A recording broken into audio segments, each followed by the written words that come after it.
How should Christians vote? As Christians, there are no perfect choices. Last time I checked, Jesus himself was not on the ballot. So what does that mean? Should we not vote? Are all choices essentially the same? The definition of politics is who gets what, where, why, and how. Yet politics is also about how we determine what is good for our society. Dr. King said, morality cannot be legislated, but behavior can be regulated. It may be true that the law cannot make a man love me, but it can keep him from lynching me, and I think that's pretty important. So we do have an obligation to create laws that reflect the sense of what is right and to protect people's rights.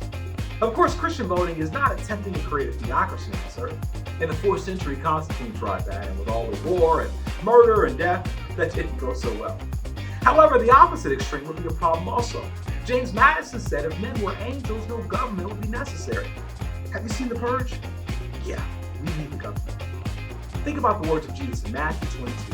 Give to Caesar what is Caesar's and to God what is God's. He laid out the concept of dual citizenship, that as Christians we have obligations to both God and the state. As a Jewish man living in a Roman-occupied territory, his civic duty was strictly to pay taxes.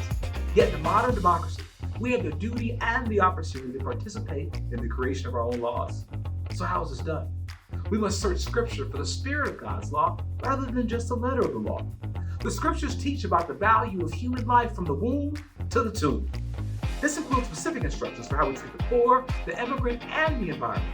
Oh yeah, he talked about it all.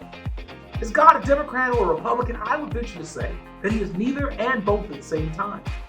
We can pare this down to maybe just 3 things: stewardship, righteousness, and justice for the oppressed. These are pretty obvious. So let's search Scripture. Let's move beyond the hashtag culture, and let's listen to his voice rather than just our own. If we do this in our politics, as in other areas of our lives, we can't go wrong, because he will direct our path.